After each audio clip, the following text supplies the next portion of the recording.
Please be seated.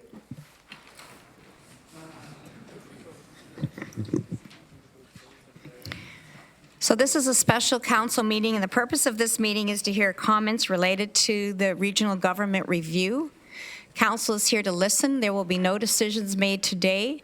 If you have brought written material, please leave it with the clerk.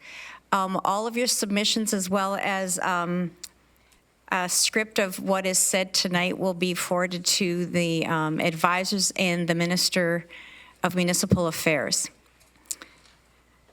Are there any declarations of pecuniary conflict of interest under the Municipal Act? Seeing none, I would like to let the delegations know that you each have 5 minutes if you pre-registered. If you miss the deadline to register, you will be allowed 3 minutes, not 5. And if you're in the audience and we're within our time allocation, I will ask if there are any additional speakers who are in the audience that would like to speak on this topic. So the first delegate to register is Kate Daley. Welcome, Kate. Take the podium. You have 5 minutes.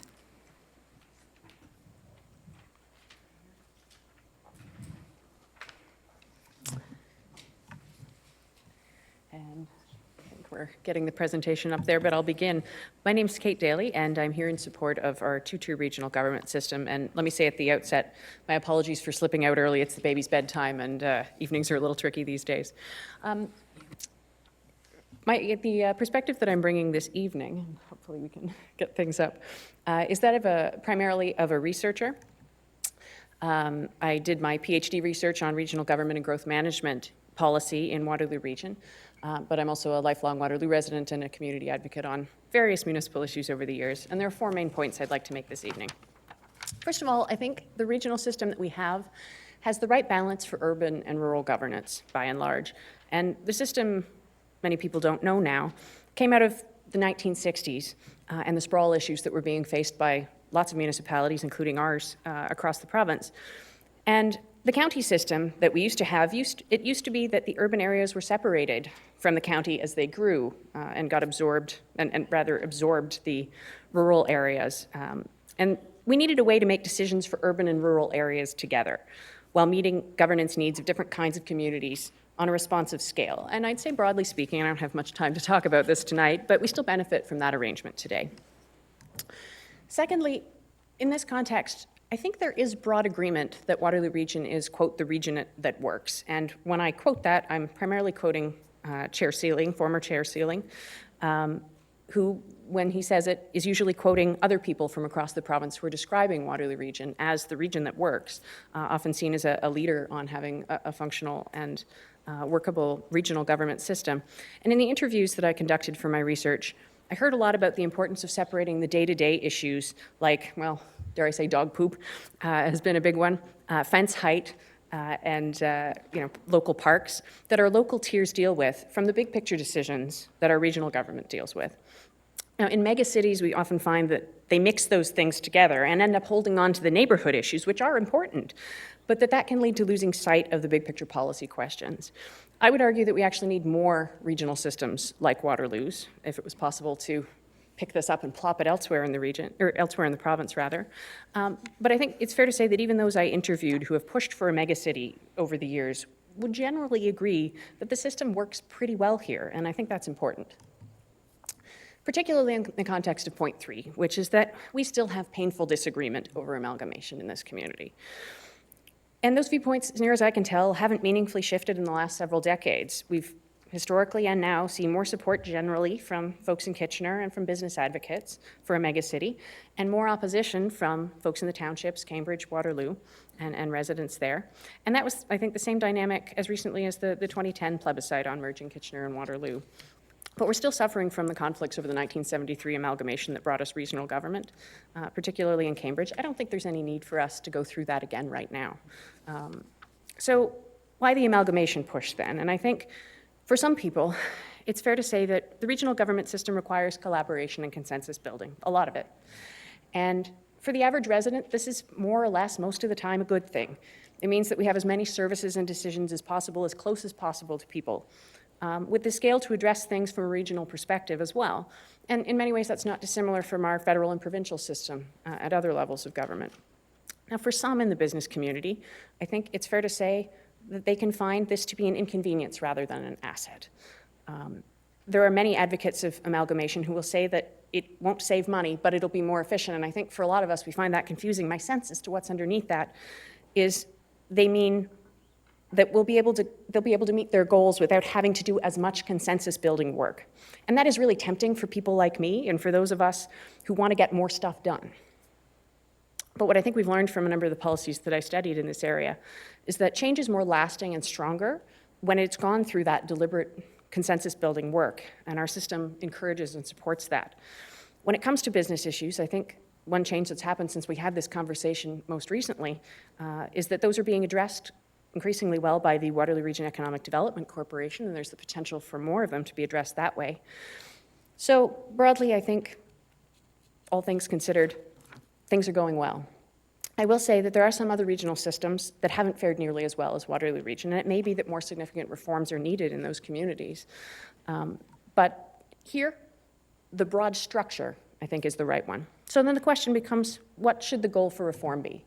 And that's point number 4. I think we really do need to focus on who does what.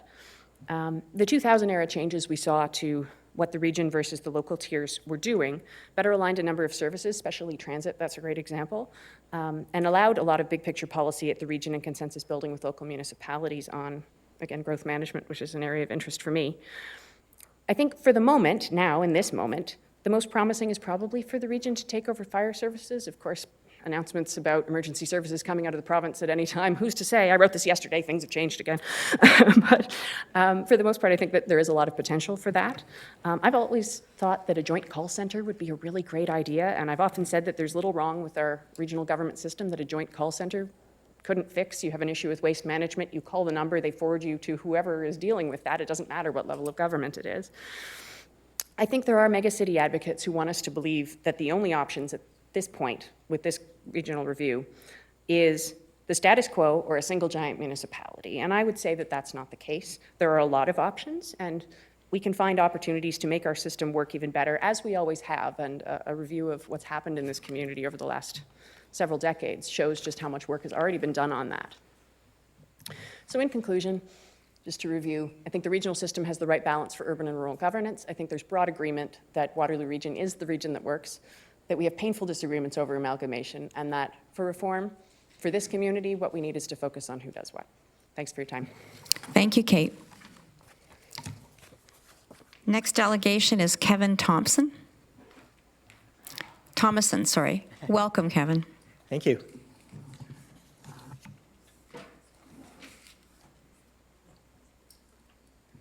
Let's wait for the presentation to come up there.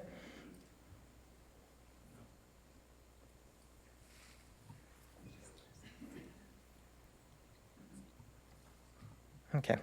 Well, I'll get started, then presentation can catch up. Okay. Try to be respectful for everyone's time here. So, excellent. Honorable Chair, mayors, members of council, and guests. My name is Kevin Thomason, and I'm the owner of 1115 Cedar Grove Road, Waterloo. For years, I've volunteered with a wide variety of concerned community groups and worked with citizens such as these 3 past mayors of Waterloo, who I helped draft this open letter in 2010, clearly rejecting amalgamation. Quite simply, amalgamations don't work and have been shown time and time again to result in significantly higher costs, less representation, and bloated, less responsive bureaucracies. They seldom achieve the expected efficiencies or cost savings, and many amalgamated municipalities end up investigating ways to de-amalgamate after learning that bigger isn't always better. The City of Waterloo and Kitchener have consistently rejected amalgamation since 1857 when it was first proposed. Amalgamation was most recently rejected resoundingly in a 2-to-1 ratio by the citizens of Waterloo in 2010 and has been rejected by every other municipality in Waterloo Region at various points in time. Don't even talk to anyone in Cambridge about amalgamation. They're still reeling from 1973. The reason why amalgamation has been so consistently rejected for centuries is that we're unique communities, separate cities with very different neighborhoods, ambitions, priorities, and approaches. Each official plan demonstrates how much our goals, challenges, budgeting, and decision-making processes differ. I urge you to sit through a Wellesley Council Township meeting and contrast it to a City of Waterloo or Cambridge Council meeting. The rural Mennonite issues they give so much time to differ greatly from the rapid transit, university, or high-tech issues grappled with at these other urban councils. We already have very successful custom governance solutions tailored to the unique needs of each neighborhood and community. According to the Harvard Business Review, between 70 to 90% of all corporate mergers and acquisitions fail. Any CEO knows that alignment is essential and that companies need to share common strategies, goals, and ambitions if a merger is to succeed. However, our communities have very different goals and ambitions. Some want to grow, some want to stay the same in the way they are. The City of Waterloo has an official Environment First motto that has taken extraordinary steps to protect vast tracts of natural areas, even repealing their urban boundary, while other municipalities have prioritized development instead. The people around this horseshoe know just how much our approaches and priorities can differ. If leading companies run by the highest compensated experts can't even be successful 70 to 90% of the time with far more resources, what makes us think we can be even more successful than we already are under this rushed review by Doug Ford, who is determined to cut staff, budgets, and resources at every possible opportunity? It is absurd that you have had so little time and opportunity for dialogue with Ken Sealing and others leading the provincial review. We currently have an incredible array of dozens of councillors from all walks of life representing our communities and neighborhoods. Yet, with only 4 full-time full-time municipal politicians in our entire region, and so many councillors putting in almost full-time hours for staggeringly low compensation, we're going to be hard-pressed to find a more effective economical solution. Why would we want to get rid of so many hardworking people for just a few, likely much more expensive councillors who will struggle to have the same broad impact? As other amalgamated cities have discovered, people tend to participate less in larger cities. Volunteer rates decline, there are fewer neighborhood initiatives such as local arts and cultural events, fewer sporting activities and teams, as well as often the loss of local newspapers when there is no longer a local municipal government to report on. Being left with only one single big regional newspaper isn't going to be nearly as good as the diversity of community papers that we currently enjoy. Finally, amalgamation isn't necessary. Most of the most successful cities in the world are actually clusters of communities. Silicon Valley is comprised of 40 different municipalities. London, England is made up of 33 different boroughs. Boston, a staggering 282 municipalities. While some may say that we need amalgamation to make a bigger impact globally, it actually appears that almost all of the cities consistently rated as the best in the world are actually diverse clusters of communities working together. In conclusion, why would anyone want to pay more for fewer services, less representation, diminished democracy, and reduced control, while facing a significant loss of community and identity, along with staggering odds that things aren't going to work out nearly as well as expected? We are already the envy of the world. Our current community structure isn't a problem to be solved. Our diverse community of communities working together are a large part of the reason for our success. Thank you. Thank you, Kevin. You did great. That was a land record. Thank you. Next speaker is David Marskell. David, after your name, it says the museum. Are you representing the museum or yourself? The museum. Okay. And like Kate, I apologize, I have to leave right after this because it's approaching my bedtime as well. And Leafs are losing 1-0. The museum has negotiated world-class exhibitions with China, Russia, Egypt, Taiwan, and Cuba. Also the Royal Ontario Museum, the AGO, and the National Gallery. We've displayed artwork from Thomason, Andy Warhol, Yoko Ono, and we've brought artifacts from the moon and Doug Craig's favorite, the Titanic, at the bottom of the ocean. We've built a makerspace that inspires tens of thousands of children with STEAM programming each year. And we attract almost 100,000 visitors annually, 42% of the paid visitors from outside the region. We do this for 7 cities and the region who have different parochial and at times competing needs for arts and culture. In 2009, the councils agreed that there was a $3 to $5 million annual deficit in arts and cultural annual funding, and that persists today. With no master plan for arts and culture, the result is funding is not equal, nor by merit, it's a dog's breakfast. With 6 city councils in the region driving 7 arts agendas, there's duplication of effort and services, in some cases less than 2 kilometers away. Efficiencies of centralizing arts and culture, as done with tourism and economic development, would mean significant savings for arts organizations and taxpayers. And just as importantly, it would foster collaboration, cross-promotion, and shared resources between arts groups. Amalgamating arts and culture would also facilitate that much-needed master plan for arts and culture. Please hold your applause. Thank you. Thank you very much, David. I've got Doug Craig next. Welcome, Doug. Thank you.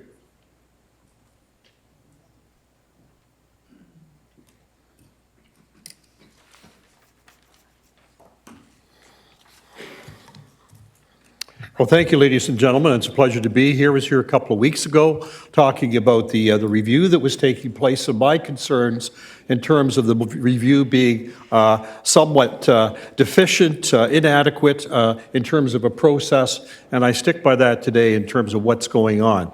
You cannot have a review and 2 commissioners that are in charge of 82 municipalities over 7 regions and who are also throwing in the county of Simcoe to review in 4 months and expect that you're going to get a proper report from any of them about anything. And I think if the review isn't proper, then in fact the report's not going to be proper, and I think we have to keep that in perspective. I was the mayor of Cambridge for 18 years, and I can tell you the 2-tier system works very well. I can also tell you that the angst from 1973 with Galt, Preston, and Hespeler remains today. And you've got to be concerned about that in terms of what it would mean in terms of an amalgamated overall community. I've said to you the review is not adequate. It is not. We're standing here, I'm standing here tonight, the NPPs aren't here, the 2 commissioners aren't here, and Minister Clark's not here.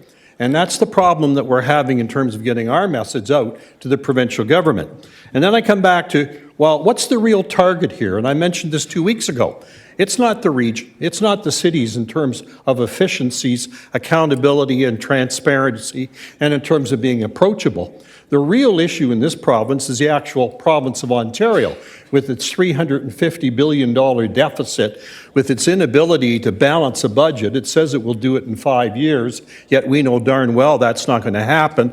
And with Highway 7 sitting out there on somebody's transportation plan that hasn't been enacted, that's not efficiency. And that's the real issue here, is the province of Ontario. And that's what we should be having a review on. This government here and the cities balance their budgets every year. They're the most accountable governments in Canada. They really are. And we need to come to terms with that and start dealing with that from a positive point of view. Third thing I'd like to talk about is the economies of scale. There are no economies of scale when you start dealing with the amalgamation of services. A young lady earlier talked about, well, let's amalgamate the fire department. You won't save any money doing that. And also, if I was sitting as mayor of the townships, I would say, well, if I'm paying regional taxes, I should have a professional fire department also to be part of it. And that's where your cost is going to come in the future. And you got to be careful about things like that. And the other point about less politicians, there's no savings. The studies show there's no savings. And Toronto has just demonstrated that by cutting from 47 to 25 councillors and having a bigger budget than when they had 47 councillors. So that, in fact, is not what we should be looking at. What we should be looking at is the whole term of what the region of Waterloo is all about. It is a multiplicity of municipalities, each with a mixture of taxes, services, user fees, that each individual community determines what it wants and what it thinks is best for its community. That's what democracy is all about. It's about the public having the right to spend more money when they want to through their elected officials or not do that. I have to leave you with, I think at the end here, if I may suggest, that good government is not necessarily efficient government. And efficient government is not necessarily good government. If we were to look at the townships, we would complain and say, well, look at all those politicians they have out there, certainly a lot more than the cities do, and that looks to me to be pretty inefficient. But the townships would argue, well, that's what we call good government. We believe in the intimacy of our councillors in terms of the system we have and in terms of how well it operates, because we have greater access than people in the city. And then other people would point and look at cities that would say, well, look how efficient this city is. It doesn't raise taxes above inflation. It doesn't invest in the infrastructure it ought to. And it would point and say, well, isn't that efficient? But is that necessarily good government? And that's what you have to be careful about here. The region of Waterloo is a great region, and it's well known throughout the world. Metropolitan areas, and I've mentioned this in articles and said this to you before, all metropolitan cities in the world are in fact on the world stage. You don't need to amalgamate anything to be on the world stage or to be a global power. You in many respects already are. And it's because of the diversity of the community that we have that in fact has brought us to that point. So I'm supportive of the two-tier system. I'm disappointed in the provincial governments and how they have gone about a process that really, in fact, has not supported this community at all in terms of us being listened to in any respect. And I'm also very concerned about the fact of what may be happening in my municipality. We have what? We have the meeting tonight, there's a meeting next week with the commissioners, and then a report comes down at some point that may not even be public. And I think there should be an uprising about that alone politically in terms of expressing yourself about how that is happening. I want to thank you. I've been here before. You may see me again, but it'll mainly be on governance. It has always been an issue for me that I think has been the most important thing in how we deal with ourselves. And yes, Barry, I still like Kitchener. I want you to know that, okay? Thank you very much, ladies and gentlemen. Thank you, Doug. Next speaker is Owen Lackenbauer. Welcome, Owen.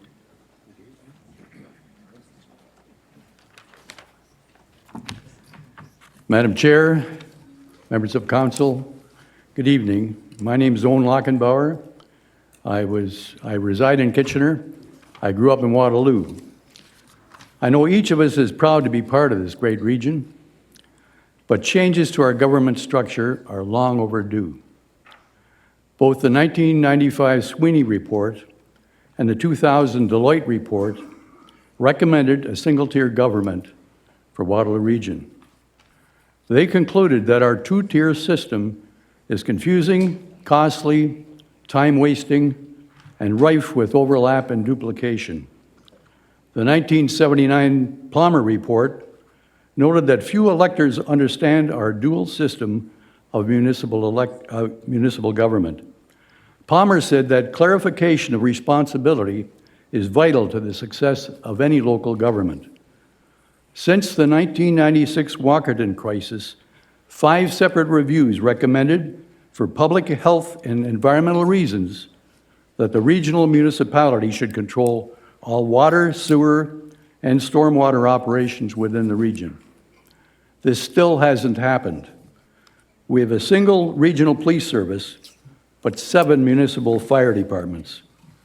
Emergency dispatch is fragmented. 10 years ago, an elderly couple died in a fire in Wilmot Township. It took 44 minutes for Wilmot Fire Department to arrive at the scene. The City of Waterloo municipal boundary was immediately across the road from the fire. The Waterloo Fire Department could have responded in less than 10 minutes.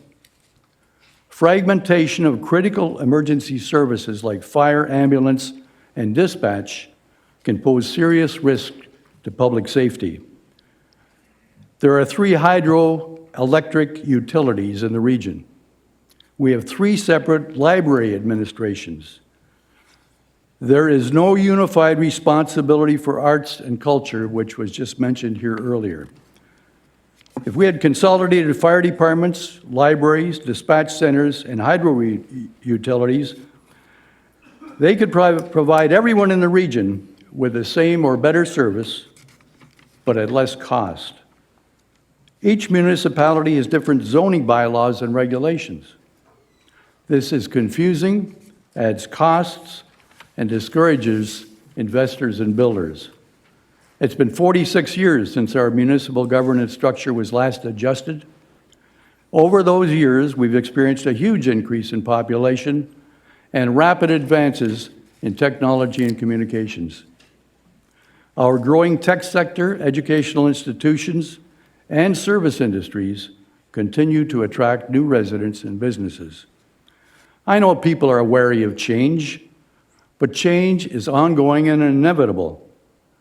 All we can do is try and steer it in the right direction. Population growth is bringing our regional cities and townships closer together. Already, we're almost one seamless community. Residents could live in Elmira, go to school in Waterloo, work in Cambridge, and shop in Kitchener.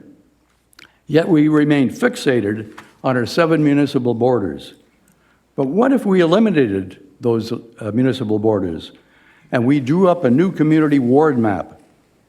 One that would ensure that no current city, township, or unincorporated town or village goes up unrepresented. One in which every community ward councillor would have an equal voice on this regional council. Under a redrawn community ward system that ignored current municipal borders, this 16-member council might even grow to 20 or 25 members. The councillors could occupy office space in their ward. They'd have staff available so citizens could pay bills, obtain permits and licenses. They could fill out applications and get information. As one city of 600,000, we'd have a single marketing brand and a stronger voice in dealing with provincial and federal governments. Some people, and they've said this tonight, believe that lower-tier communities will lose their identity if we amalgamated. That is nonsense. Numerous studies and anecdotal evidence show this to be untrue. Many villages and towns in our region have been absorbed into larger government over the years. Yet every one of them continues to exist with its identity intact. I hope you'll consider these thoughts as you develop a Made in Waterloo plan that will satisfy the province's quest for efficiencies. Then you'll be driving the bus. If not, you're simply going to be passengers on their bus. Thank you. Thank you, Owen. Next delegation is Bill Thomson.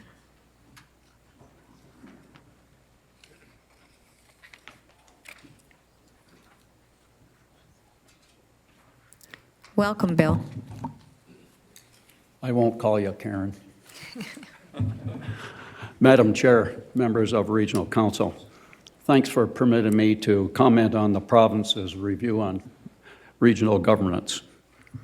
Owen Lackenbauer has shown that all the arguments against one-tier system can be discarded. From 1950 to 56, as a summer planning student with the Hamilton Planning Department, I witnessed the government amalgamate townships, making them and the counties more efficient, permitting more programs for their citizens as one of many benefits that took place. In 56, I became a provincial senior planner and participated in the amalgamation of municipalities to create larger, more efficient cities such as St. Catharines, London, and the new town of Burlington. I became its planning director, created its first official plan, and witnessed increased efficiencies in our town, expanded programs for citizens, and recognized as an economic growth point on 401. In xxiii, I came here, where annexations were rampant, and participated in all the government restructuring commissions for our area. Because of political reasons, I think we failed to become a city. As a consultant, I restructured 2 nearby counties using communities as the base. They became more efficient and offered expanded service to citizens, among other benefits. There's no doubt that these experiences have left me supporting the long overdue one-tier system for our region.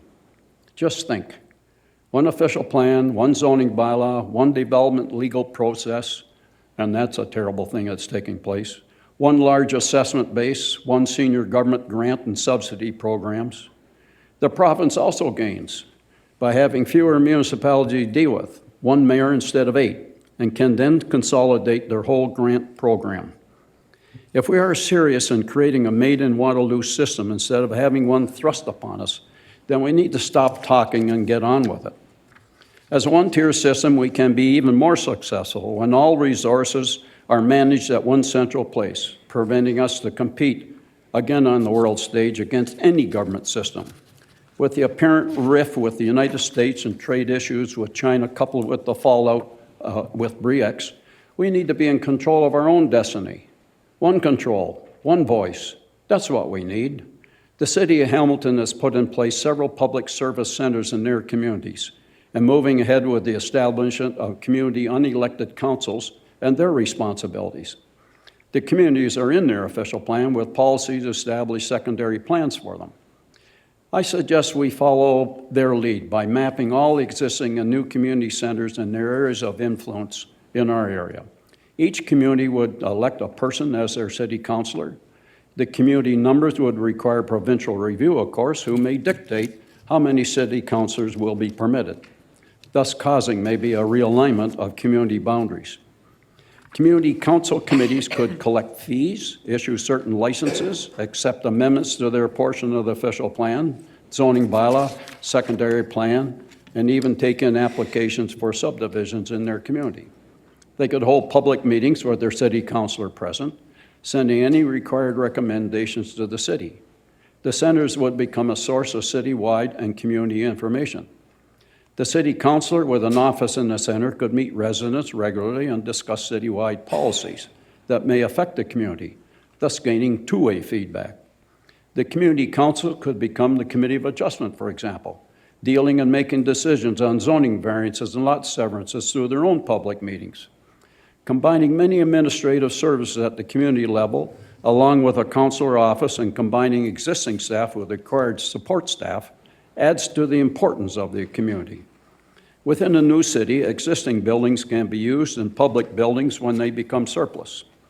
Once the city and the communities exist, council will need to harmonize engineering and planning system as well as the official plan zoning bylaws, making sure that communities play a significant role. This is a positive way forward, Madam Chair, triggering a Made in Waterloo City that could retain the historically recognized name of Waterloo. Thank you. Thank you, Bill. And you're under time. Next delegation, Carl Zehr.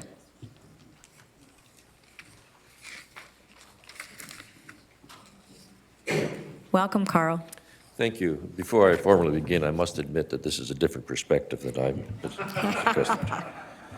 But I'm happy to be here. I'm speaking this evening as a lifelong resident of Waterloo Region and also drawing upon my 26 years of personal experience as a councillor and mayor. Times change, circumstances change, and most importantly, our community has certainly changed. But our governance structure has not fundamentally changed since 1973, and we all know that. The region of Waterloo is now the 10th largest community in Canada, yet the outside world sees us as 3 separate cities surrounded by a large rural area, the townships. Many of our citizens already view us as one community, yet we have 8 independent local councils. We have dealt with this governance issue many times over the decades, and some progress has been made by aligning services, but we're still restricted on how much can be done within a 2-tier governance structure. The community has had some successes in spite of the current structure rather than because of it. Most of those collective successes force staff and politicians to devise complex workarounds of the system. Yes, we are fortunate to have a spirit of collaboration in our community, but those workarounds remain a waste of time, energy, and money. At the same time, opportunities are missed in this region because of the need to make multiple presentations to councils and agreements being sought with those multiple municipal councils on issues of common interest. So I believe that we need one local government that is responsible for the delivery of all local services to make them more effective and timely, as well as eliminating public confusion. Note I used the word effective. That is throughout my thinking. We need one land use planning policy instead of 8 city township region plans. We need one emergency plan instead of 8. We need one arts and culture and heritage plan to harmonize services and facilities. We need one local government with one set of bylaws. And we need one local government that shares assessment, growth, and property taxes. Perhaps a prime example of the two-tier decision-making played out in the last few weeks and months in choosing an acceptable location for a safe consumption site.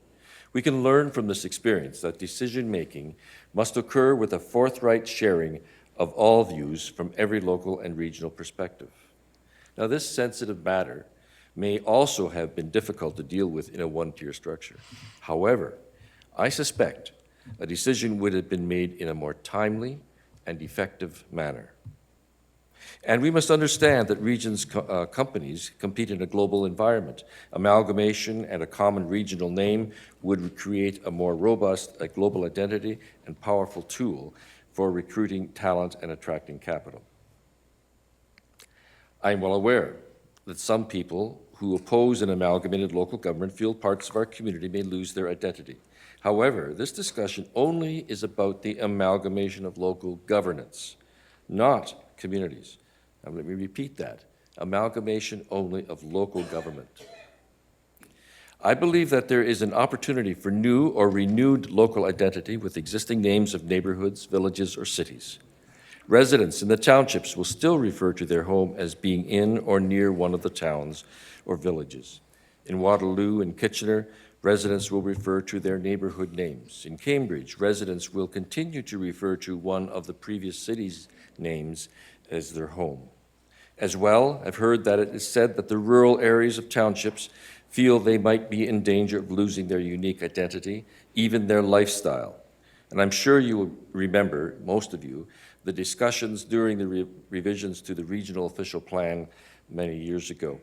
At that time, it was the 11 urban councillors voting along with their 4 rural colleagues and the regional chair to unanimously approve the countryside line.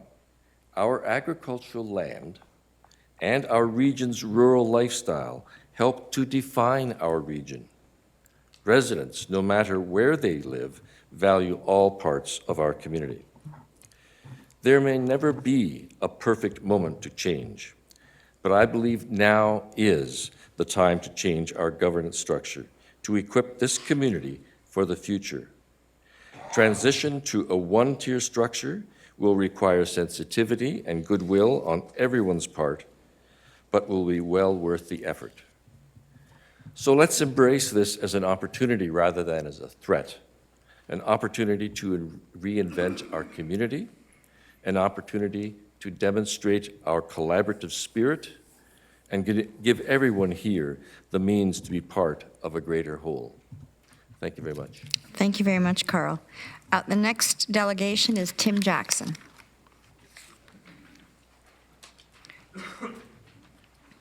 Welcome, Tim. Thank you, Chair Redman. I'm here tonight speaking from my experience with several hats. I've had the privilege of chairing 3 municipally owned or run organizations, the City of Waterloo Public Library Board, the Centre in the Square Theatre, and the Waterloo North Hydro Corporation. I've also had the privilege of chairing many nonprofits in our community, including the Food Bank, the Museum, Social Venture Partners, Waterloo Region, and I've had the privilege of chairing an economic development organization, Communitech. And as I've listened to the conversations over the past few weeks, and I've read and listened to some of the State of the City addresses, I understand the feeling that things are working fine and that we are making do with the current system or status. And I think the challenge for me is that I look at, in this region, what would be possible, that we should not be happy with, it works fine, it works good. And I look at the energy we waste on workarounds.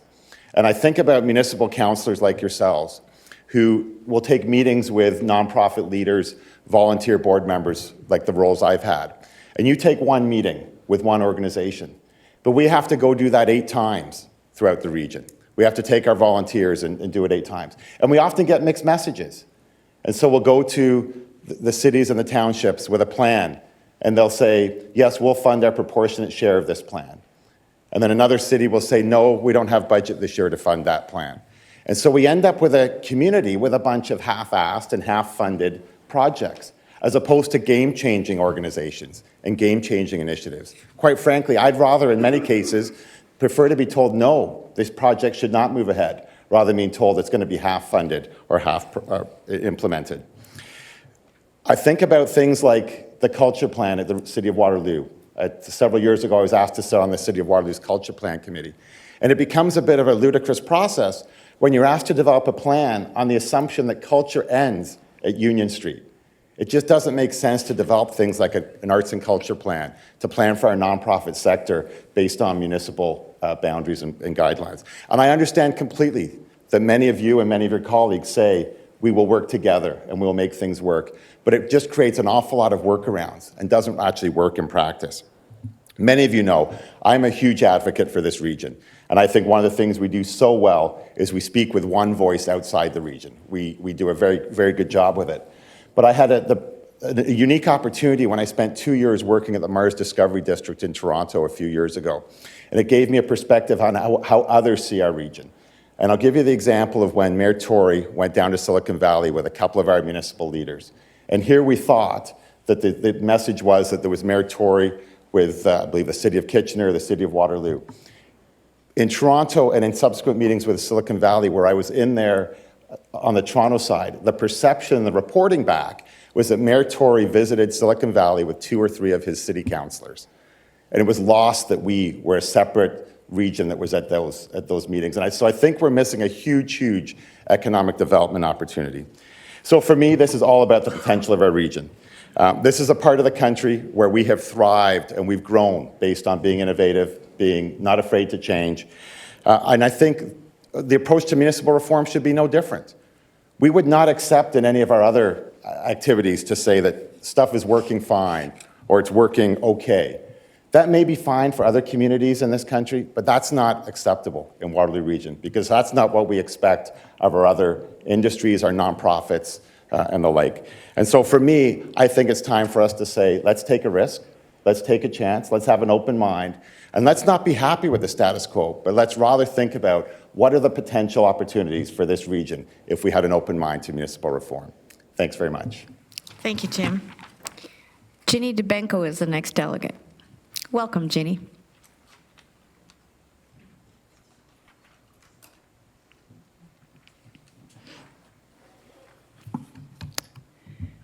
Thank you very much for the opportunity. My name is Ginny Dybenko, and I came to Waterloo Region 13 years ago as the Dean of Business and Economics at Wilfrid Laurier University, and subsequently founded a digital media campus for the University of Waterloo. In transit, I was board member on a number of community organizations, including the Chamber of Commerce, Waterloo North Hydro, the Kitchener-Waterloo Symphony, and so on. But I'm from away. And when I arrived in Waterloo Region from Toronto, my impressions were plenty of shovel-ready, fully serviced sites at very incredible prices, a huge creative and innovative workforce with an exceptional work ethic. So why weren't more businesses taking advantage of these fertile pastures? For goodness sakes, there wasn't even an IKEA, despite the fact that we have over 100,000 university students in this general area. So I went on a fact-finding mission to determine why Waterloo Region appeared at that time to be invisible to corporate and retail site selectors. I was immediately pointed at the official Canadian census numbers that, of course, site selectors utilize to determine potential development sites. Although Waterloo Region at the time was the 11th largest community in Canada, it was really difficult to uncover this fact using the official Canadian census numbers that are, of course, split amongst 7 municipalities. There was also confusion of economic development promotional activity from all of our municipalities, with conflicting messages, each extolling the virtues of their municipality. But, of course, enter the Waterloo Economic Development Corporation. In retrospect, perhaps our very first real move toward amalgamation.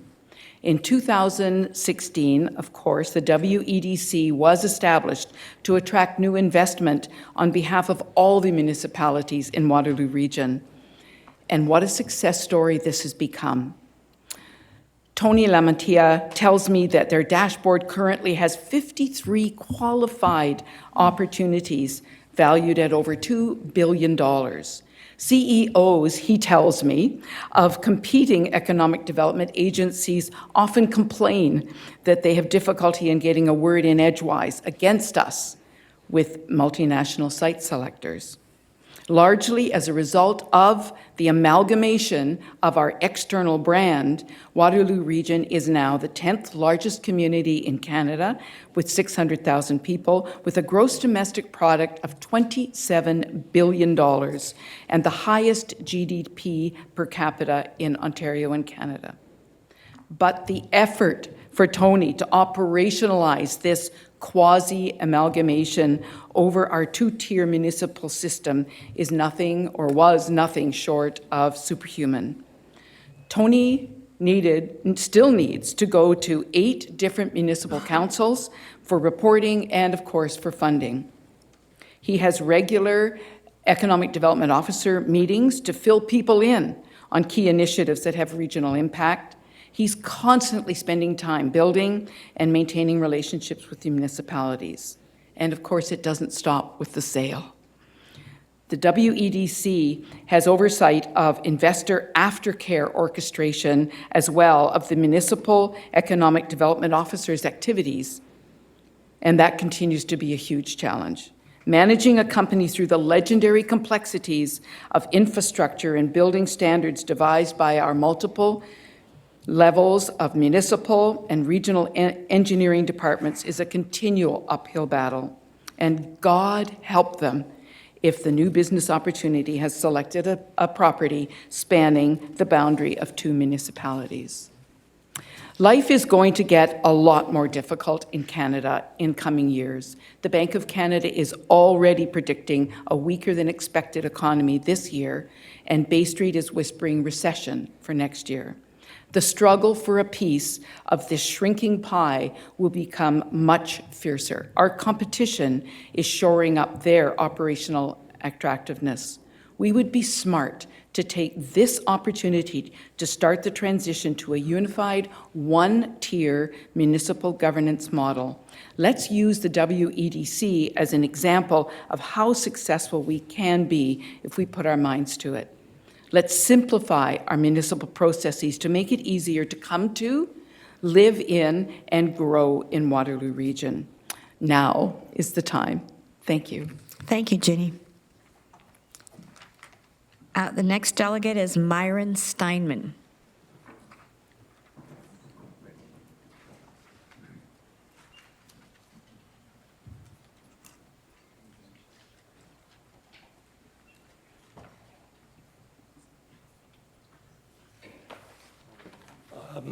Welcome, Myron. Thank you, Chairperson Redman.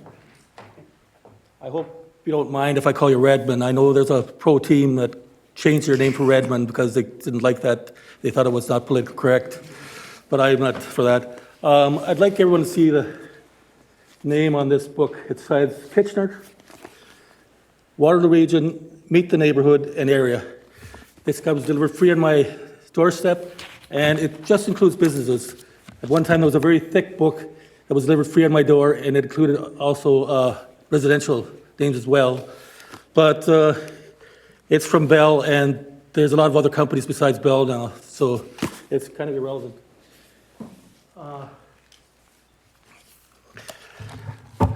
My worship, Mayor Vranovic, I'd like to recognize you and other mayors and former mayors who may be in attendance tonight. And, whoops. I don't know what it was, I dropped something here.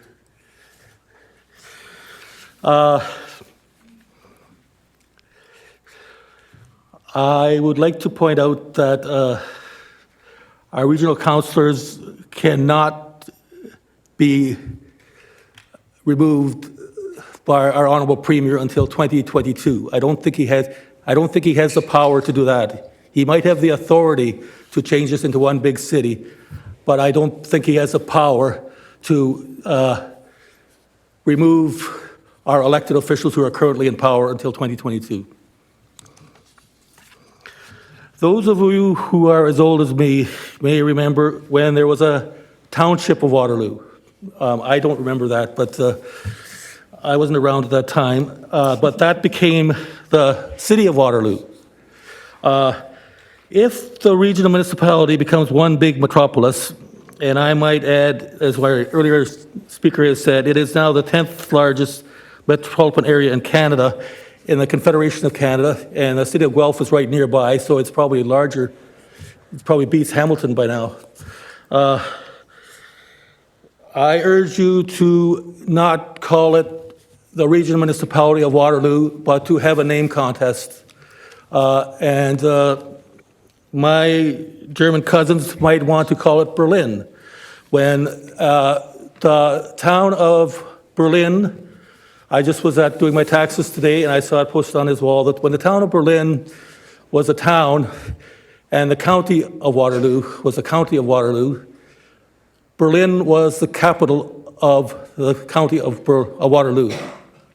So if you do have, I do believe our premier does have the power to change this into one big city. So I ask you to have a name contest and not just call it the Regional Municipality of Waterloo automatically. In conclusion, I'd like to refer you to my handout, this is not mine, I plagiarized it. A leader is someone who is concerned with doing the right thing. A manager is concerned with doing things right. A facilitator is concerned with helping people do things. And that's a quote by Barrett, I can't pronounce her name, Barrett Culler from 1997, but I can't find it on the website anymore. Okay. In conclusion, I'd like to read from my grade 13 yearbook. I graduated from grade 13, and at that time in 1979, they said this was going to be one big metropolis from the city of Windsor to the city of Montreal, and that did not come true. But our honorable premier might make it come true now because he might open, well, I guess he's back down on the green belts, hasn't he? So I'd like to read an author from the front page of that book. You might recognize it. I think it's a paraphrase. I don't think it's from the King James Version. I returned and saw under the sun that the race is not to the swift, nor the battle to the strong, neither bread to the wise, nor yet, maybe I better read this again. It's from Ecclesiastes. I returned and saw under the sun that the race is not to the swift, nor the battle to the strong, neither yet bread to the wise, nor yet favor to men of skill, but time and chance happens to them all. And I don't see there's any big clock here, so I don't know how much time I've taken up. You have about 35 seconds. Okay, this is what I wrote in October 25th, but I plagiarized it also a little bit from St. Louis Satellite High School. Hope, opportunity, and success and choice for all income levels, for all ages, for all family compositions, for all abilities, and for a concern for the human, plant, animal, and technology web, and respect and dignity for those who have gone before and are no longer physically with us. Thank you. Thank you very much, Myron. The next And green is the color of a famous hockey team, and I cheer for them even though the captain is an American. And they're going to make more money than me than I'm going to make in 3 or 4 lifetimes. Thank you. The next delegation is Bruce Gordon. Bruce, I believe you're here on behalf of Barnraisers. Is that correct? Correct. Welcome, Bruce. Thank you very much. And I mean that. Thank you to Regional Council for doing this, for having the foresight to listening to us, me and others, different views and different perspectives. Most of you know me. I moved here about 20 years ago to take over as CEO of Manulife Canada. I thought it was a halfway house to retirement, and I fell in love with the region. I really did. We have something very wonderful here. I love the social part that I found, and the people, and the people who were willing to help other people. Prior to moving here, I lived in Toronto. I lived in Agincourt, the Beaches, Winfield Farms, neighborhoods. I now live in Beechwood, a neighborhood with its own recreation, with my friends and my neighbors. One of the things that, and I think those neighborhoods survive, they certainly did in Toronto. One of the things that I got involved in here in Waterloo region was reaching out further. And Barnraisers is an unofficial group of people working, they're all networked. Membership changes, we work behind the scenes to try and work on for the long-term betterment of Waterloo region. That's the goal. I believe, that we are good, but we're not as good as we can be or we should be. There are roadblocks for small companies, large companies, startups, not-for-profits in dealing with the current structure. It was mentioned earlier, sometimes you have to make 7 or 8 different presentations. To me, it doesn't matter whether I'm helping RARE in Cambridge, North Dumfries, or whether I'm helping House of Friendship with a social impact bond that's going into their new premises in Cambridge. It betters the community.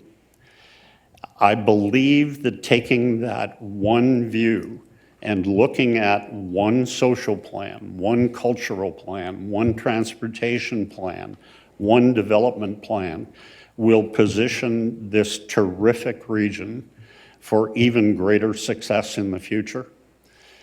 There are problems with the workarounds that collaboration has definitely developed in this region. But it's not that easy for new residents, for students, for startup companies to figure it out. I do not believe this is a cost-saving exercise. I believe this is looking at efficiencies, simplifications, one set of rules, planning for the longer term for the whole community.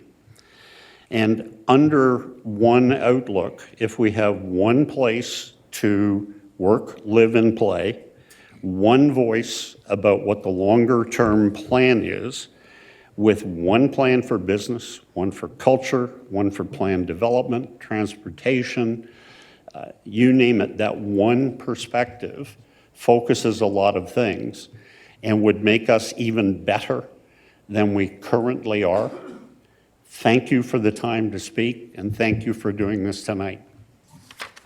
Thank you very much, Bruce. The next delegation is Isaiah Ritzmann. And Isaiah, are you representing the Working Center or just from there? I'm from there. Okay. Welcome. Thank you. I think I'm a bit tall for this mic, but I think everyone can hear me. Good evening. Tonight, I want to suggest that there are 2 significant and unwarranted assumptions being made by both sides of the amalgamation debate. Both assume that bigger is always better. This isn't true. Bigger is sometimes better.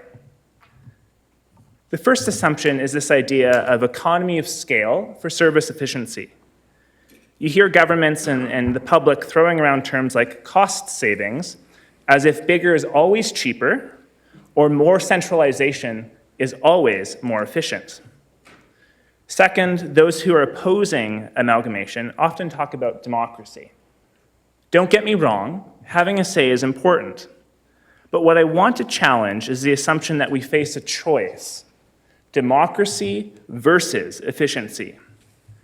In reality, this is a false dichotomy. Could supposed inefficient democracy actually strengthen our governing institutions over time by fostering an engaged citizenry? I want to begin with the assumption that consolidating services will always lead to more savings.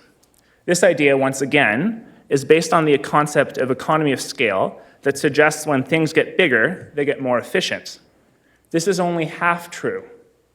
The fatal flaw in the economy of scale argument is that economies of scale are not about bigness per se, but rather about optimum size. Costs actually start rising when things get too big. Let me repeat, that's important. Costs actually start rising when things get too big. A simple Google search for the economy of scale will reveal the famous U-shaped graph. As businesses produce more, costs start to decline up until an optimal range, but beyond that, costs begin to rise. Don't get me wrong, talking about service efficiency, once again, is important. We need to talk about economy of scale. My point tonight, though, is that diseconomies of scale, the other half of the graph, are actually never part of the public discussion.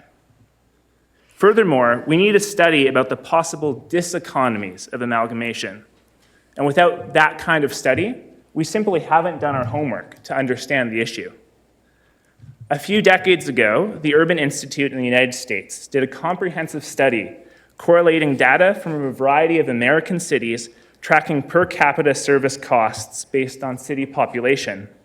Their research, which I think, it's up there, shows that as cities go above a population of 100,000, costs per person annually go up. Finally, I want to address the arguments against amalgamation that suggest that democracy is threatened. This is usually presented as a moral argument, and it is also that, but I also want to argue that democracy is a cost-effective long-term, even when in the short term it seems more expensive. Size matters, scale matters in terms of democracy. If the geographical reach and population are too large, democracy becomes less meaningful.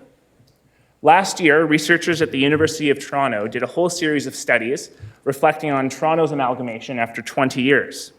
In these studies, researchers concluded, and I quote here, that comparing the Toronto experience pre- and post-amalgamation shows that the quality of civic engagement and democratic participation has declined, and Toronto has simply, once again, quote, become too big to be locally responsive in the same way lower tiers had been in the past.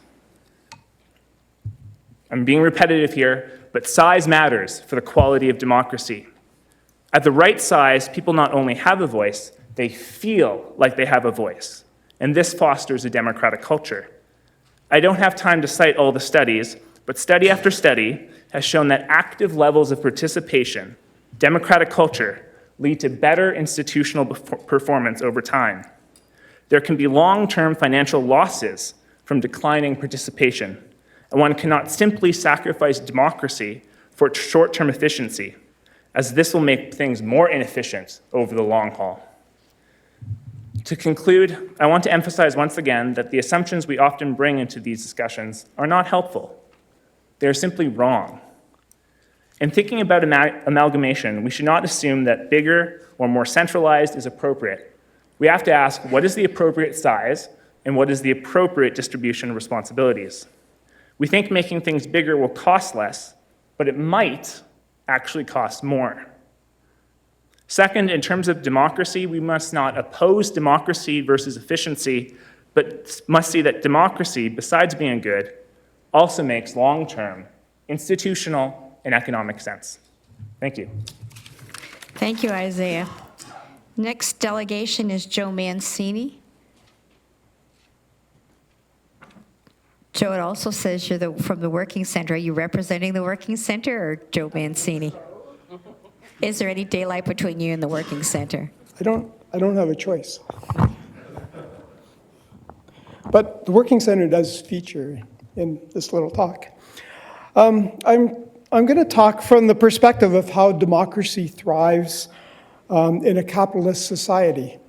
The more that people are empowered at the grassroots, the more our society and our economy will thrive. The success of Waterloo Region demonstrates its unique model of seamlessly integrating cities, towns, and villages. Waterloo Region's model of decentralized but integrated political entities should be celebrated as a high point in democratic culture. The opposite of Waterloo Region's political model is that of centralization, the stringing together of municipalities and towns into one emasculated entity, which by its nature dismantles identity, history, and culture. What lies behind this centralization trend in government and in business? Why the misguided passion for short-term cost-cutting without regard to long-term consequences? Why does this myth persist against even the evidence? Because centralization of power estranges citizens from their society. It fuels apathy and cynicism. We know that's what centralization does. It diminishes citizen participation and tears at the threads that bind us as a democratic society. Ken Westhues, a very important fellow from the Working Center, said this best. He was a professor of sociology at U of W for 35 years. Amalgamation is the idea that if a medium-sized bureaucracy has become distant from ordinary citizens, unresponsive to their needs, wasteful, and ineffective, the solution is to amalgamate it with a similar organization and create a bigger bureaucracy. And that is definitely a fear. The success of Waterloo Region is in its microcultures of separate but integrated municipalities and towns. It is in the small democratic communities where real debate happens, where innovation incubates. Subsidiarity is the development of a structure that is decentralized but integrated. This means that the best decision-making happens at the local level. This is where the best policy that reinforces democratic culture. So this year's guests of honor at the Mayor's Dinner are really a case in point. The three grassroots healthcare products, Sanguine Health Center, Sanctuary Refugee Health Center, and the St. John's Kitchen Clinic, each found traction in Waterloo Region because small initiatives are supported. There's recognition for the small because small projects are more efficient, they're productive, they're humanizing. They are key factors for incubating new ideas. When the form of the small is modeled in our democratic institutions, then it is more likely for small productive initiatives to take root in the community. This is what creates a virtuous cycle. And the opposite is when the cycle is determined by large entities. In Hamilton, even before amalgamation, their institutions always had more money and were more dominant than Waterloo Region institutions have been. Yet despite the disparity in resources, Waterloo organizations hold their own in comparison. But I've watched over the years how organizations pop up in Hamilton and then fail. There was a refugee clinic, a health clinic, and that failed. There was a harm reduction organization like Sanguine, and that failed. These organizations tend to fail because bigger organizations are not very good at sharing resources or cooperating. Big organizations gobble up the resources. In a place like Hamilton, you're either big or you're nothing. The culture of bigness stifles creativity. The success of Waterloo Region is that its decentralized political entities are models for its citizens to get involved and solve community problems. When small groups succeed, they inspire others. Their success builds community connectedness, a belief in the democratic work of being rooted in place, sharing resources, networking communities, and inspiring personal responsibility.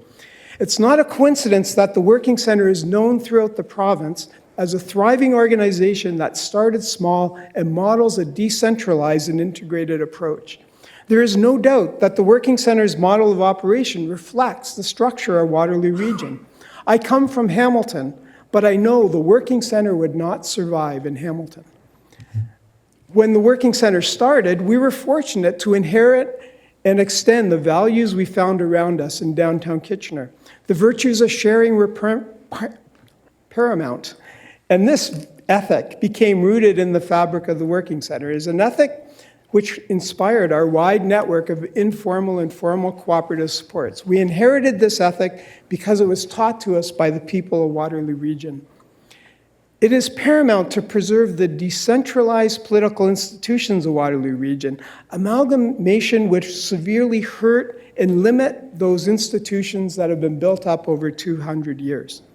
As a director of a thriving organization that deals with every level of government and all levels of institutions, I've been to all kinds of council meetings, top to bottom, and I can complain about inconsistencies. Okay, I'll call it bad decisions, misguided efforts to grab power, and over-bureaucratization. But I would rather do that in a context where there are real levers of democratic power, up and down the political spectrum. The opposite is to embed power in large, overbearing structures at the top. This is a recipe for political and democratic stagnation. It would be a shame for our beautiful region to fall into the trap of the illusions of bigness. Thank you, Joe.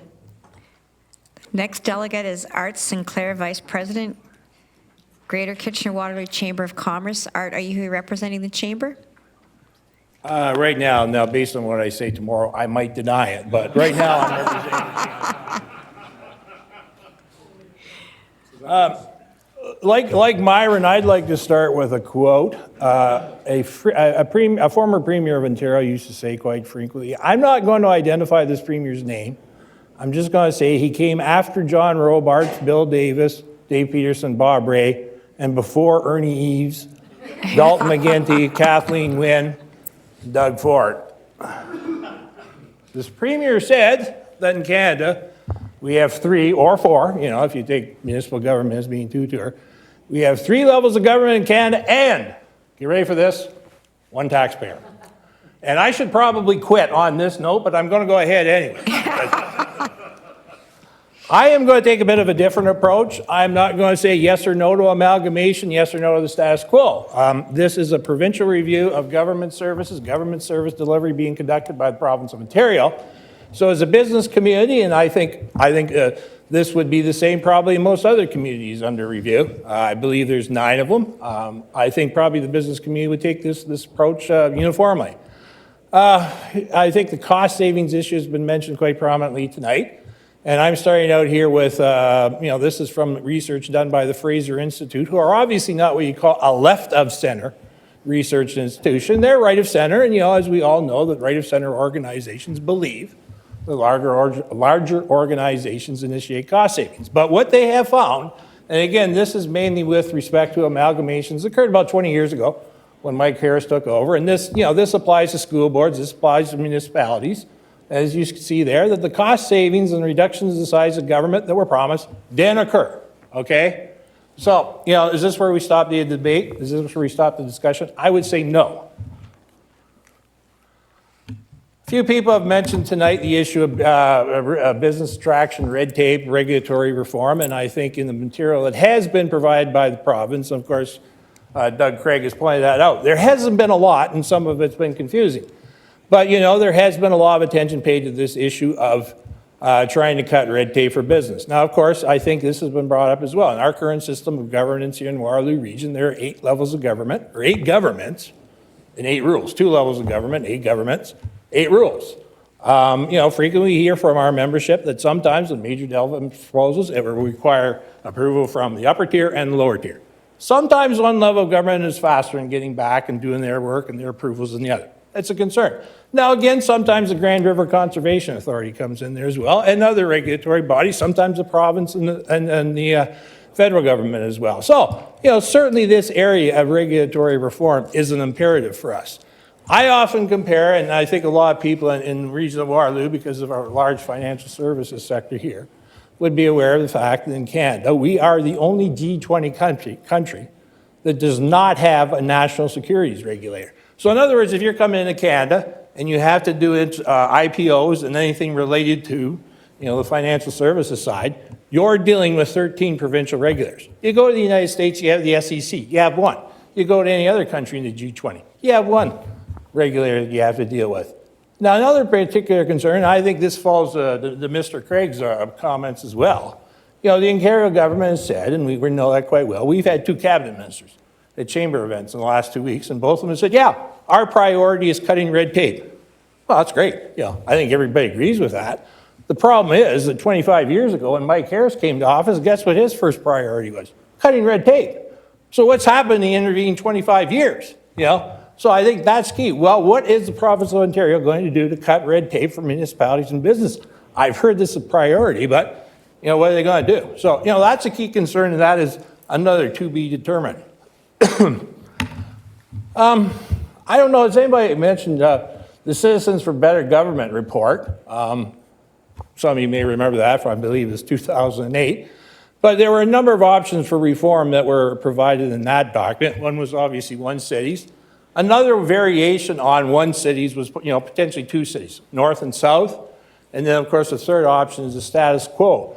Based on the discussions we've had around the chamber for the last couple of weeks, the preference seems to be for the status quo, or one city, okay? A variation, say we had the north, which would maybe be Waterloo, Kitchener, Woolwich, and then the south would be the three other townships in the city of Cambridge. Well, I think certainly what we get into there is you would have a number of complex service agreements. Say, for example, in social services, where, the townships cannot do that alone.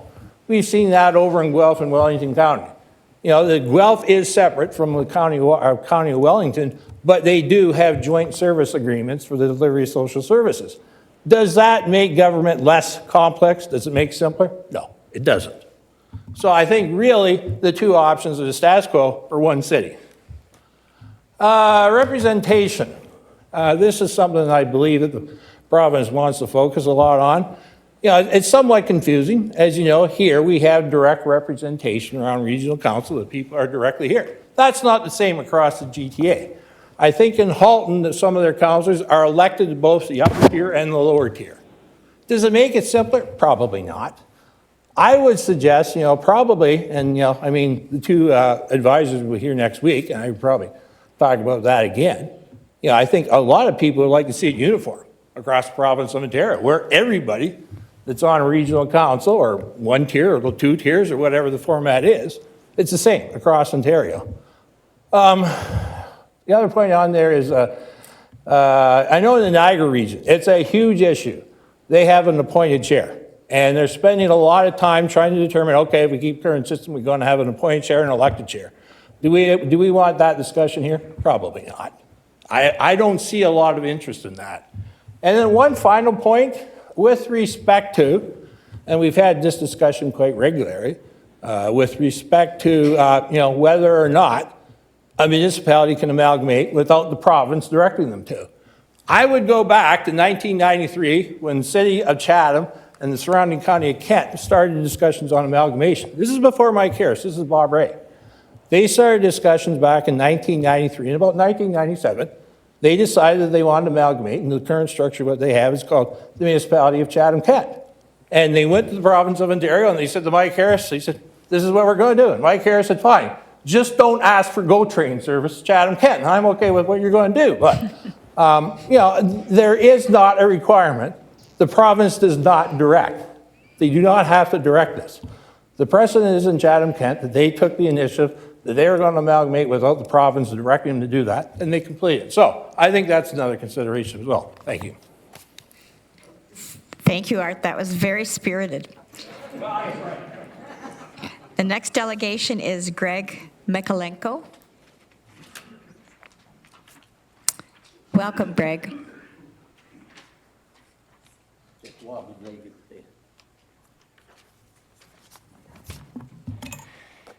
Okay, a bit about myself. I've served on a number of advisory committees to the region, particularly the Ecological and Environmental Advisory Committee, which gave me a lot of insights into the workings of both the region's political and administrative structures, as well as the municipalities, and very importantly, the townships. It also gave me quite a few opportunities to see the interaction between business, commercial, and economic interests and those of citizens, and particularly those protecting the environment. I'm concerned that this review is focused too much on short-range financial matters, costs, and what some call efficiencies. I share Doug Craig's concerns that this is too quick and too simple a way of addressing big problems. I believe the region does a good job achieving long-range goals and in setting regulations and running programs that accomplish their objectives. Things are generally sorted out at appropriate scale. The region where overall coordination or management is important, and the municipalities take responsibility for their suite of appropriate concerns and where they can do things better. Citizens are heard, they're listened to, and appreciated for their voluntary contributions to making the region a good place to live. There are repeated accusations from our provincial government, as well as intimations of it from the business and economic interests that have spoken tonight about red tape. Most of this is unfounded. I would rather label our bylaws, regulations, and directives as safety belts or life preservers. They keep us safe and happy and at reasonable cost. I believe that a better focus for this exercise would be to view expenditures as investments with enduring long-range payback. We need to distinguish between costs and investments. Some of the region's finest achievements have necessitated initial upfront costs without immediate prospects of calculable returns. A longer-range view is needed, and there can be handsome long-range paybacks. A good example, regional water conservation measures took many carefully layered programs over 3 decades to be fully effective. They required adequate research, carefully designed implementation, liaison with the municipalities, and judicious involvement to gain public support and cooperation. The outcome of these investments, we have vastly reduced per capita water consumption and good compliance with industries, and that has saved us from the cost of spending up to $1.5 billion for a pipeline to Lake Erie. And I think that this accomplishment sort of represents what the good established interplay at different levels can do. So make sure the review understands how much we profit from these investments. Our regional municipal governments work quite well together. There's an art to good governance. Successful program delivery relies on building well-crafted institutions that can capture creative and visionary ideas, produce good policies, design effective programs, and deliver them on a continuing basis. In Waterloo region, this includes effective cooperation amongst different levels of government as well as the public. Another example, the idea of a curbside blue box waste management program originally came from a single individual, Niall Ludolf. A perceptive municipal council made a pilot project of it in Kitchener. At the same time, the region, in making plans for a new landfill, wisely scheduled public consultations. At the consultation in New Hamburg, a teenager mentioned the blue box pilot in his neighborhood and how enthusiastic residents were about it.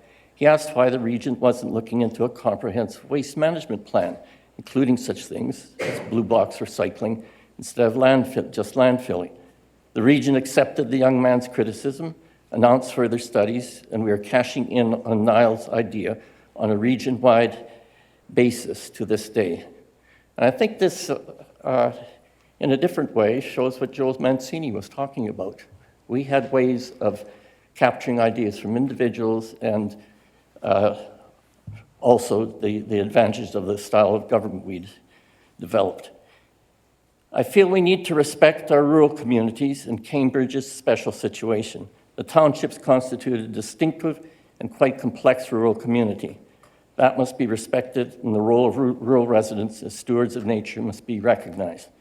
They should not be annexed into a mega city. Cambridge is already the result of an amalgamation.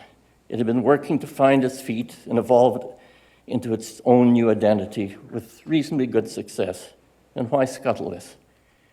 And finally, I'd like to mention something looming over us, and that's the climate change crisis.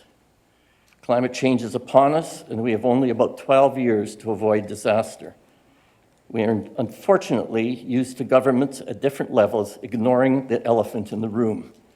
And now we are in a truly appalling situation. The Ford government is the first that is trying to shoot the elephant rather than just ignore it. Because of this abrogation of responsibility, much action on the climate change crisis will have to be at the municipal level. We don't have another choice. The region needs to take bold initiatives and start planning right away. And I urge you to frankly communicate this dilemma to the review committee, which of course is led up by the provincial government and heavily influenced by Premier Ford's rather capricious way of dealing with governance institutions. One other last thing is the region has been particularly successful in administrative innovations at the environmental level. We have environmentally sensitive protected areas. This was the first area in Ontario to come up with that idea. We have environmentally sensitive landscapes. That's another planning effort to produce the best way of having harmonious rural areas that respect farmers and also protect natural areas. And that's won awards as well. And the Ecological Environmental Advisory Committee, started in this region, became a model for municipal councils in other places in the province as well. Go carefully, and I really would ask the region to have some more consultations. We have mainly business interests here. They're mainly going for amalgamation. I think if we went down to the level where people live and where some of the organizations and NGOs operate, such as Joe Mancini's, we may get some very different perspectives on this problem. Thank you, Greg. And just to reiterate that anyone that's listening this or watching in, you can go to the region's website and there's a direct link until the 23rd, and you can provide some input into the advisors and to the government directly. I looked at that, but they've already closed it. No more speakers allowed. I thought it was... Yep. Okay, speaker list is done, but you can go online through the portal and put your thoughts directly to them. I'll do that, but I don't have faith in these online forums that this provincial government has put in. They may count the number that comments that come in, but who gets to look at them? What documents are prepared on? What is shared in an accountable fashion with the public? So. And those are good questions that I can't answer, just affording other opportunities to provide input. What you said. Thank you. Nicholas Ermeta. Welcome, Nicholas. Now it says Cambridge Councillor after your name, but I'm assuming you're here representing yourself, or are you representing Kitchener or Cambridge Council? Thank you, Madam Chair and members of Council and ladies and gentlemen. I want to make it clear I am representing myself and the people of my ward, North Galt. Ward 8, I made a promise to them that I would speak up throughout the consultation process, and here I am. And Cambridge Council is opposed to amalgamation, but I'm focusing on my ward. So, thank you. Welcome. And I say it right in there, and there I am in my ward there. So, just to give you a general idea of what my ward is like, and this is more for the province, very multicultural, a lot of young families, growing seniors population, half the population works locally, but a lot of GTA commuters. It's a more affluent neighborhood, but there is social housing. And it's more of like a bellwether in citywide elections at all levels of government. So my residents are adamantly opposed to a merger with Kitchener and Waterloo. And they oppose a megacity. Cambridge has been there. It has done that with the amalgamation back in 1973. My residents prefer living in a mid-sized city, not a megacity. They love the small town atmosphere, big city amenities, and how council is still very accessible, and how I'm able to have meetings in my ward on a regular basis, and they can run into me at Tim Hortons and a number of other places in the neighborhood there. They are open to cross-border agreements and partnerships with municipalities that are either in the region or even outside the region, like we do with Pussinch Township for the fire department. And basically, they want council to determine the level of service that the city receives in those kind of agreements. So I'm going to be just briefly discussing a couple of options, and I say options because none of us know what the province is going to do. And I want to put a couple of options out there that would resonate with the people in my ward. So one of them is a revised two-tier option. If things stayed the way they were, my neighborhood would be happy, and I would continue to work with the region and other levels of government as I do now. But I do have to say that my residents would like the city to gain more autonomy throughout the process. They would like to see some services handed back to the local level that did come up at the door. And of course, that would be subject to future consultations, so I'm not going to elaborate on that.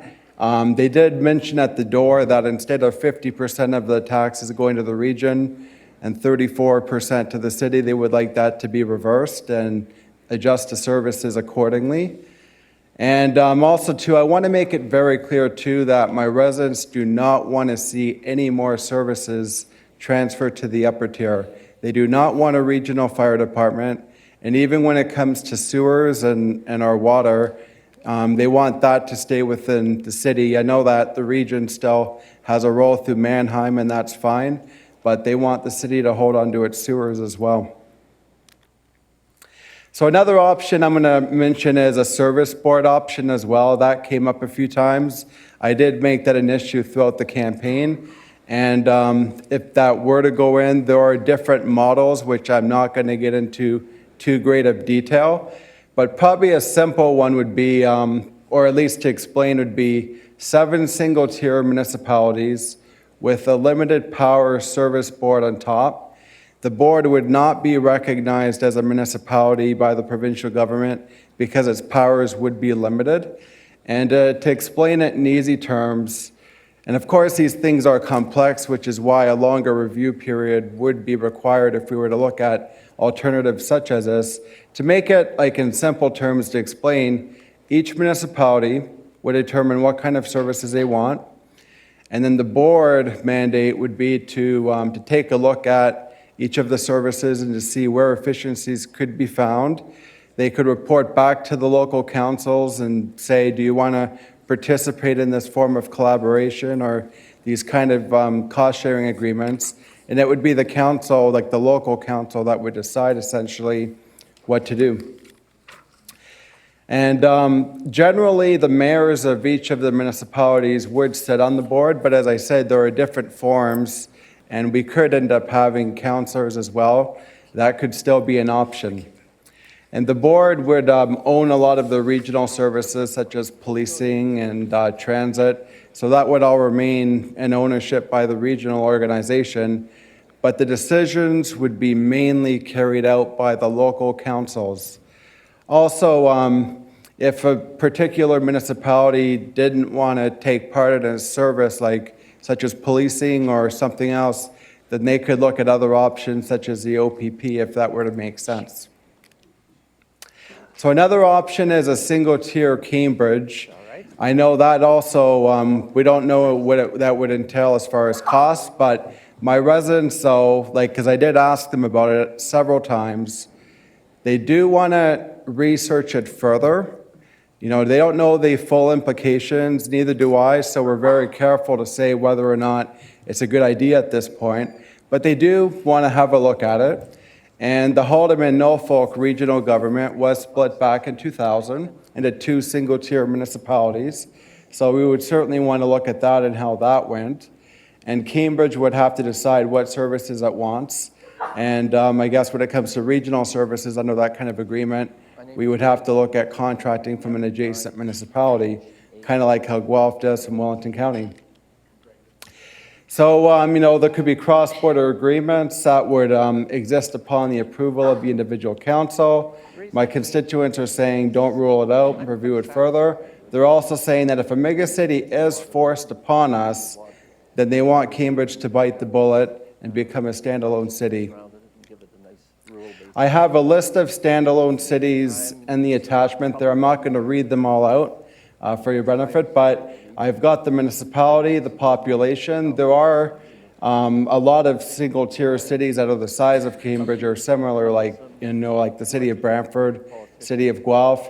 You get small single-tier cities like Stratford. I even found one in northern Ontario called McGarry Township, and the population is 600 people. I also wanted to do a slide on municipal politicians because, you know, we're hearing a lot about that. And it's been said tonight that the politicians provide accessibility for the constituents, helps create good government that is reflective of the community's needs. And I think in Cambridge, I'm talking a lot about Cambridge tonight because I'm a Cambridge councillor, but in Cambridge and even for the rest of the region, I think we've got a good number of elected officials. I think we've got a good balance. There are a lot of communities that are smaller than us that have like 15 councillors. In Cambridge, we've only got 9. We've got 3 regional representatives.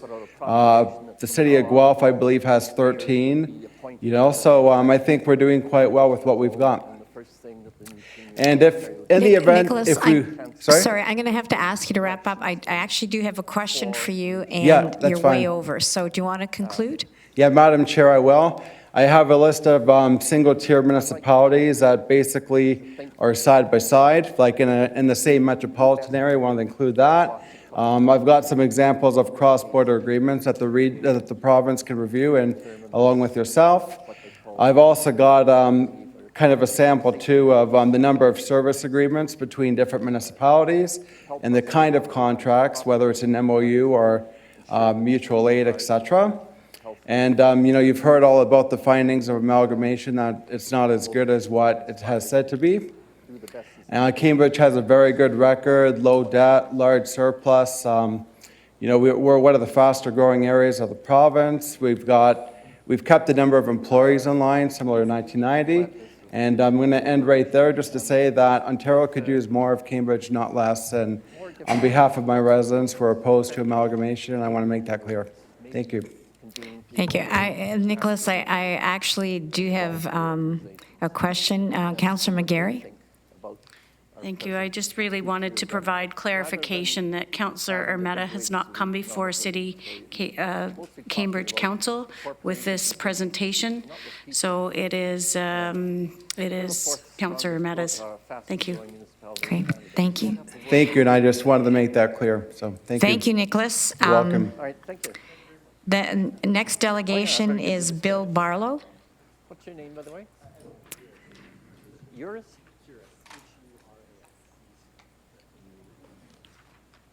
Is that a Hungarian name? Welcome, Bill. Well, thank you, Madam Chair, members of council. When I had found there was an opportunity to come here to speak to councillors on this subject, I thought, well, I'd like to bring you up to date with what had happened there a few years ago. I was around in 1972 when we had our first election for the new regional council. I was on the last Galt City Council for 6 years, from the year 1967, Canada's centennial year, to 1972. And then I was elected for 2 terms, 4 years, in other words, 1973 to 1976. So I had 10 years of municipal experience. I do have, if the clerk has the pictures I left, the photos I left there, that's the last Galt City Council there, and with our members of council, the mayor and clerk and deputy clerk, and the other picture is of the first Cambridge City Council. Again, mayor, the clerk, and the deputy clerk. And the page, a young lady at the back, is not a member of council. She was our page. The citizens of Preston, Hespeler, Galt, and Blair came together, were forced together. We did not come together willingly to form one community back in 1972. The first council, of course, took over in 1973. Those of us who were elected to the new council were very determined to make this new form of regional government for Cambridge work. We worked very hard. The members of council worked together, and we really wanted to make it work. We had no alternative. It had to work, or or the region would be taking us over. And it did. And I think, generally speaking, people were happy with the way it worked out. People of Hespeler, I'm sure most of you are aware that Hespeler was never happy about being forced into an amalgamation with Galt and Preston. However, as a matter of fact, they even ran their own Santa Claus parade for a number of years, and they still do have their own Santa Claus parade. But they are part of Cambridge. We've always been fortunate to have a mayor and members of council that were willing to stand up, work hard for the city of Cambridge. And sure, they've had to butt heads once in a while with regional councillors, but generally speaking, it is working. I think we are really, I think right now we're in pretty good hands in Cambridge and throughout the region with our local councils and this council table here. You all do your job very efficiently. You work hard for the whole of the region, and our own local members, of course, work hard for our own municipality. Now, is everything working to our satisfaction, to everybody's satisfaction? No, definitely not. There are things that could be changed, could be tweaked, and I think it's up to you, this council, to bring people together, and the local councils and the regional council here, bring them together to iron out any pitfalls that we might have, any unhappiness that there is within the whole of the region. Work it out, and I know that people are going to really be satisfied with that. Anybody that I have talked to in my sphere always feel that we got a really good system with our mayor and local council members. I would simply say to the province and to the advisors who are conducting this investigation or this theory, what is going to happen, I would simply say, if it ain't broke, don't try and fix it. And in my opinion, it sure ain't broke. So members of council, keep up the good work. Thank you. Thank you very much, Bill.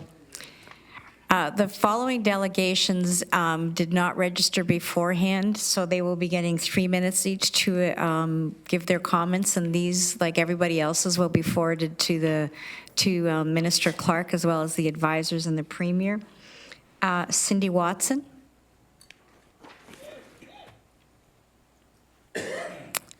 I don't see, oh, here you are, Cindy, here you are. I won't start the clock yet, I promise. Welcome, Cindy.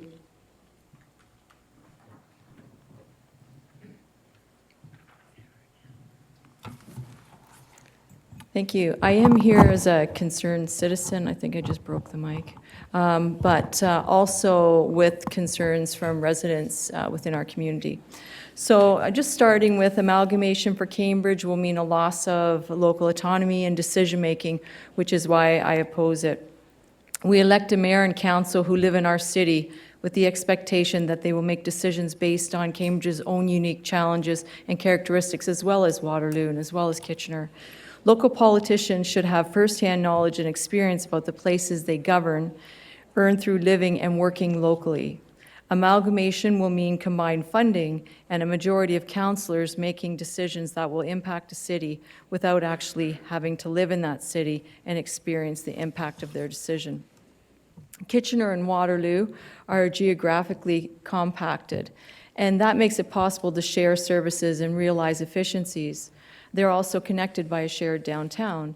With Cambridge, on the other hand, it's separated geographically, which makes sharing services very, very difficult.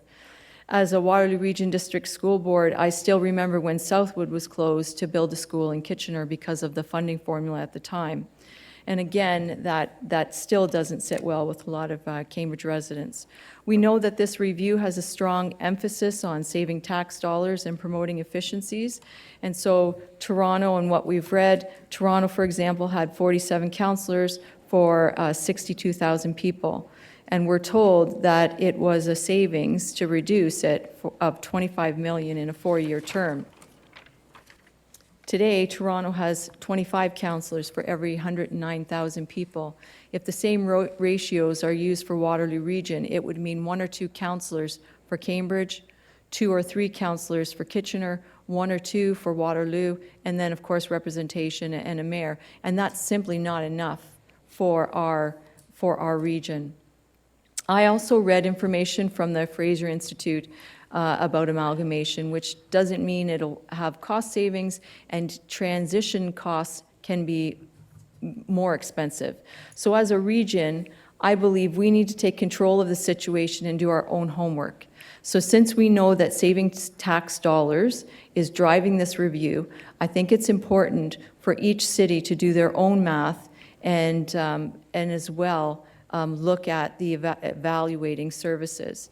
Each city needs to prevent financial information as well as estimates of transitional costs if we have to amalgamate, if that were to happen. We need to be prepared with the numbers that prove that we can save more without an amalgamation, as well as the research. Our only financial information from city councils, I believe that's what's going to make a difference. We need to work together to find efficiencies that prove that we are making the most out of our tax dollars. And if we're concerned with maintaining each city's own identity, as well as maintaining local decision-making, we need to be prepared to show the numbers. We need to show those numbers to the province. So I would assume that cities are already doing this, and I'm just assuming that each city would have staff looking into this. But again, I just want to stress that if each city is able to provide the province with financial information as well as transition costs about amalgamation, they could already prove that proof is in the numbers, and they could already prove to the province that, you know, financially we're doing well. So, and I know that Kitchener and Waterloo share services, and there are efficiencies that are found. But if we're able to look at those efficiencies and combine services, again, I think that would be helpful. We need to prove that each city's identity is invaluable, and to look for efficiencies from the regional perspective as well. So I'm not sure how each city feels about amalgamation. But I think it really, this is going to come down to number crunching. And if we can prove that, you know, we are making the most out of every tax dollar, perhaps amalgamation won't be in the future. Thank you, Cindy. The next delegation is Jan Daley. Welcome, Jan. Thank you.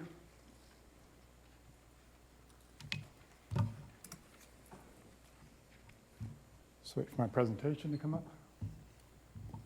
Regional review. So thank you very much. It's a great pleasure to be here. And I think we can all agree that we all want a government that will support innovation and barn raising. I think it's a common value that we all have here. So I was thinking about this, and I thought, what if we do a thought experiment? What if we go to the high-tech sector and say, what if we take all the startup incubators and all the small business centers, and why don't we amalgamate them? Why don't we do that? It makes great intuitive sense. They all do the same thing. They help businesses get going. A single leadership is surely more cost-effective than all the different organizations who provide that now. It's easier for applicants. They only have to put in one application, so it's much easier for them. And they could act as a single voice to all the angel investors and to the government funders. You know, it's a no-brainer, right? Well, why don't we just do it? It's easy. Well, I can really hear the voices. Jan, it's not quite that simple. There's more complexity. There's all kinds of collaboration and cooperation between all kinds of organizations. Plus, a larger organization, it'll never be as responsive to all the diverse needs of our startups. They all have different needs. Plus, big organizations tend to be monolithic, they tend to slow down, fewer checks and balances, and they concentrate power in the hands of a few people. Jan, it's going to stifle innovation. It's going to stifle barn raising. Why the heck would you go down that route? You know what? I totally agree. It's just an experiment. Municipal government is also very complex. They have a myriad of services that they have to provide to a great diversity of people. It's extreme, everything from transit to government services to approving zoning and development, from individuals to large organizations. They must work as an economic unit. They must be accessible and responsive to the diverse interests of all the population. And they have to do that on a nickel. That's a complex organization with lots of moving parts to it. They also have their ecosystem, just like the startup incubators do. And we all know if we want to make changes and want to make things better, it's easier to be innovative when you're small and when you're nimble, and you have lots of small organizations collaborating and doing things together and making things better. And that's what we want to promote in our region. Talk about barn raising. We have the Mennonites. We use them as a great example. But do they need to amalgamate to raise a barn, to be counted as a population center, or to create and promote a brand? Heck no. Nor does Boston, nor does New York, nor does Silicon Valley. So why would we have to do that? So what's best for Waterloo Region? I don't know the answer. And I know there's lots of areas that we can cooperate and get a better regional plan in many areas. I would agree with that. But all the research does, and there's many institutions out there that says, except for some of the big, large ticket items, amalgamation doesn't work. And the base of that is economies of scale stops at between 50 and 250,000 people, except for the big ticket items. And that's just a fact. That's just a reality of how governance works. So let's build on our strengths. We build a tremendous governance ecosystem in our region that works. And yes, there are lots of areas that can be improved on. Let's make sure we hone in on those few problems that we really think are handicaps. And we've heard about some of those today. Let's fully understand what those problems are. What's the root cause of those problems? Then let's evaluate the alternatives and what the secondary impacts are. What's going to be the impact on the rest of our ecosystem? And then let's determine a course of action. It's probably not amalgamation. It's probably something else. And that's what we have to take a look at. We want to be small, we want to be nimble, we want to be innovative. And if we want to continue to raise barns and to be innovative, we've got to continue that path of the collaboration to meet all the needs of our growing community. Thank you. Thank you, Jan. The next delegation is Peter Eglin.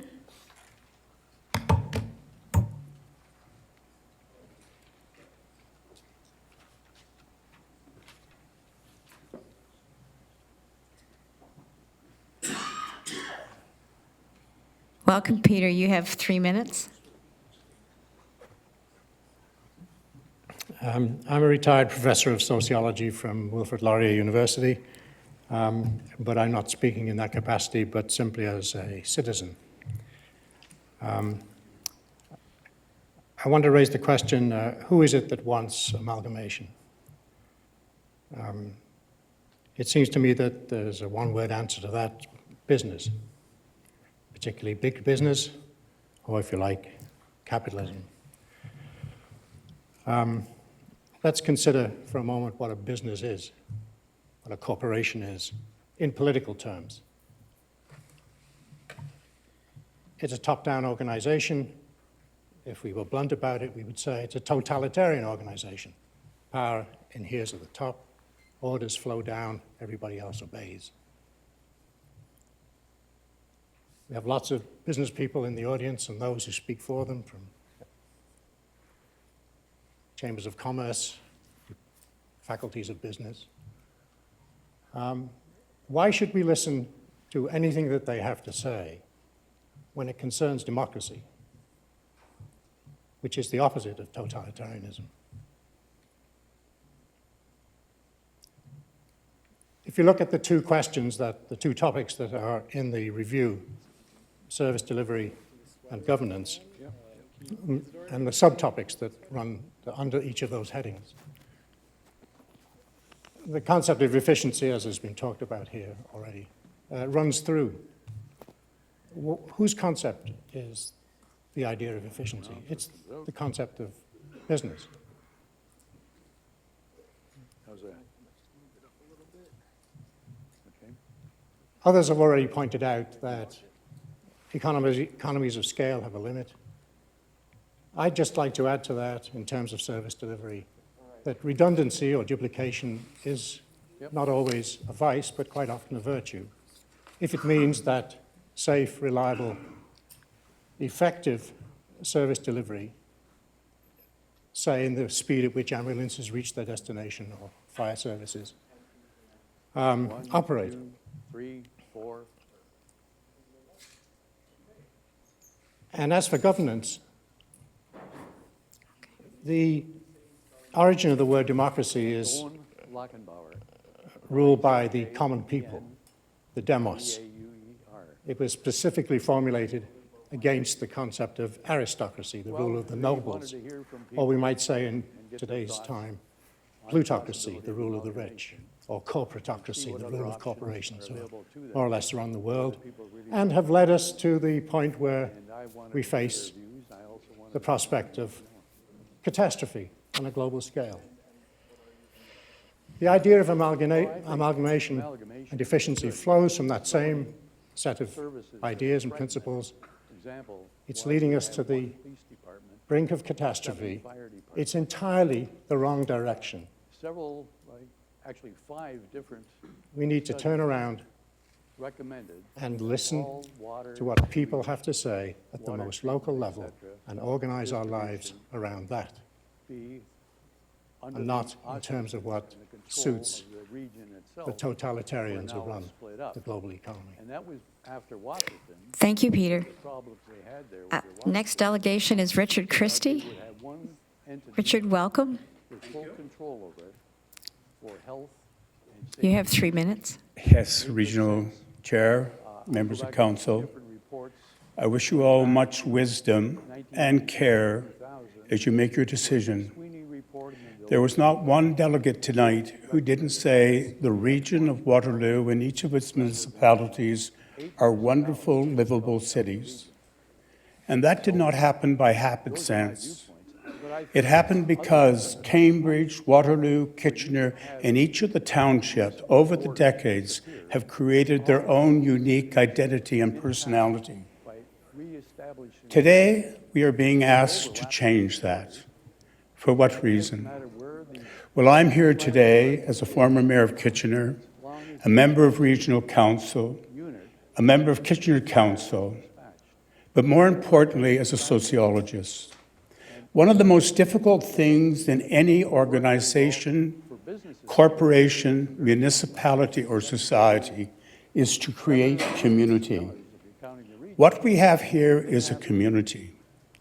And what we have tonight is the potential of the passing of a unique community by amalgamation, destroying what has been built up for years and centuries. The German sociologist Max Weber said, with the passing of traditional society is the increased rationalization and bureaucratization of every institution. He was concerned about it for German universities, in which he saw the relationship between professor and student suddenly become a changed situation from learning difficult subjects, for building a relationship by older professors and students, to a concern for credentials, for marks, for bureaucracy. His colleague, Ferdinand Tönnies, said it more dramatically. He said, with the passing of traditional society is the seeds of death and decay for the human spirit, because individuals no longer can identify with their communities. Even the self-defined mayor of Urbsville defines himself in terms of his local municipality. I was in Toronto as a graduate student, and I saw the workings of a tremendous change in the city of Toronto. There was pride in being a member of Leaside, North York, Etobicoke. And there was a relationship between the local municipality and the councillor. 3 of my neighbors were concerned with traffic on Dovercourt Road. We phoned our alderman, who happened to be Art Eglin, a subsequent member of the cabinet of the Liberal government. He came and spent 2 hours talking about it. Years later, when I was a former mayor, my friend asked me if I would come and talk to his councillor because he had a zoning problem. I had met her as a member of the Federation of Canadian Municipalities. Her executive assistant said, councillors no longer have time to do that. We don't go out into the community. And let me say that I think is one of the dangers of being one government. You no longer can do the intimate work of relationship between voters. But let me say this as well. When I was a member of Kitchener Council, we had weekly garbage pickup. In the summer, we had it twice a week to prevent odors and rodents. Last week, I put out a branch that had been off a tree, and I guess I didn't package it properly because it wasn't small enough, concise enough, and they didn't take it. They threw it back on the ground. So I looked up at your book and I saw how small it had to be, and so I put a red bow on it, hoping they would take it this time, and they did. I also want to say to you that in this municipality, we do have services, and they're important, but they can be challenged because of costs. In the words of Charles Taylor, a Canadian philosopher, he said, one of the sicknesses of the 21st century is the cost factor analysis we do with everything. Everything is up for grabs. And he argues that this reliance upon rational thought destroys much of the spirit of human society. I'm reading a book about a Polish priest who was incarcerated for 23 years in a Soviet prison in Siberia. He said, you survived under those difficult circumstances not by more food, not by intellectual substance, but by having spiritual strength. Now, that isn't necessarily the theological view of this council, but let me say, you are dealing with a fragile human spirit in this region. Governments like efficiencies, and let me say we have done much, and I remember sitting at this table doing that. But you run the risk not only of doing a cost analysis for efficiency, but you must balance that with the human spirit that has grown over the decades in this particular region. Thank you, Madam Chair. Thank you, Richard. Richard, I think you have a question. Councillor Rentz? No, not a question. I just wanted to make some clarification. Dr. Christy started off by saying he wishes us well on our deliberations and that we hopes that we make a good decision. We're not making any decisions. We're not deliberating. The progressive conservative government of Ontario is making decisions, not us. So if you have any friends down there, maybe you can talk to them, because that's where we're going to need the help. Thank you. Thank you. The next delegation is Deb Swidrovich. I'm sure I said that really badly. Deb, you want to correct me? Good evening, Chair, Councillor, staff, and guests. My name is Deb Swidrovich, and I live on Wilmot Line in the city of Waterloo, and I'm here speaking from my heart as a mom and a mother to 2 children who have decided to stay here and one to raise their children here as well, too. I didn't think I would get up to speak tonight, but as I listened to the delegations, I am reminded of what my father taught me when I was struggling with a math question and not knowing if I had used the right approach to get the answer. He said that once you've done your calculations, it is important to take a step back and look at what the result is and ask yourself, does this make sense? Now, as you make your decision, or the province makes their decision on the benefits or pitfalls of amalgamation, I hope they come to the conclusion, as I have, that amalgamation of the region or of the cities of Kitchener and Waterloo does not make sense for us. Certainly, there are areas where efficiency can be improved, but I am confident that we can come up with a better plan than disrupting the balance and representation that we now enjoy. I realize that some of you spend full days working on your responsibilities as councillors around this table and in your own council chambers, and others only part-time. Often even these part-time positions can become full-time for many of you. I expect, though, that you do not get to visit each other's council chambers as much as some of us in this room. In my environmental work over the years, I've had the distinct pleasure of visiting and speaking at length to a number of past and present councillors and staff in their offices and their council chambers. It always amazes me how different business is conducted in the rural townships, some larger than others, and the municipalities as well, some larger than others.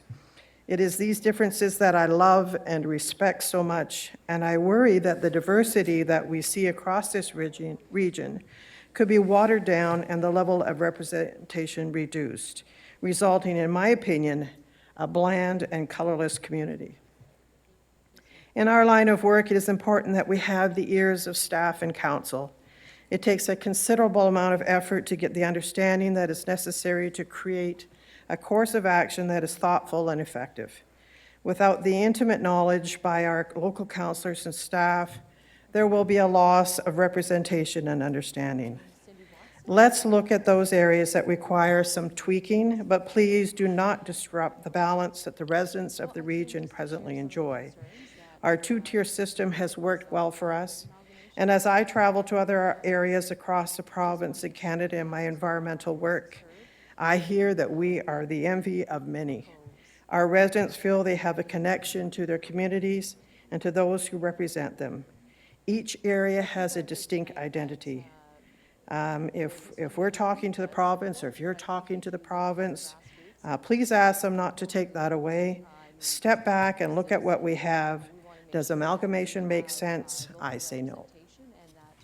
Thank you. Thank you, Deb, and these comments will be forwarded to the provincial government. Another delegation, Mark Waddell. Welcome, Mark. You have 3 minutes. Thank you, Chair and Council. My name is Mark Waddell, and I live in Ward 7 in Kitchener. I am a public transit user. I use transit to get pretty much everywhere. I don't drive. And one thing I've noticed in the region is how connected the public transit system is and how well it works. I can get from Conestoga Mall to Waterloo to Galt in Cambridge in basically one bus. This is not the case for Guelph. Guelph is, it's not a regional, it's just a city that acts on its own. It has Guelph Transit. There is a town north of Guelph called Fergus and Elora. And to my knowledge, there is no public transit up there. So in Guelph, the residents, if you take public transit, you'd have a hard time getting to Fergus. Here, we're lucky because I can easily get to Elmira by taking a bus. Also, speaking of the region, so let's compare Guelph to Waterloo, okay? The region of Waterloo is if it's not the tech capital, it's one of the tech capitals in maybe the world, especially definitely in Canada. We are a region. Guelph is not the tech capital, right? Guelph is just Guelph's an awesome place, but it's kind of just a city, right? We have many townships. We have Wilmot, Woolwich, and then we have cities, Kitchener, Waterloo, with very different issues. Having one city council will, I think, in my opinion, it'll make it take a lot longer for issues to get decided on, right? Because in Wilmot, it's more rural, whereas Waterloo, it's a tech hub, it's a city. They have different issues, right? I'd like to thank the chair and council for letting me speak, and that's really all I have to say. I mean, really, I think I think it works well. Our system works well, and if it isn't broken, don't fix it. Thank you, Mark. That is all the delegations who expressed an interest in addressing council. Is there anybody in the gallery that would like to speak? Okay, Bill, come up to the microphone and tell us your name.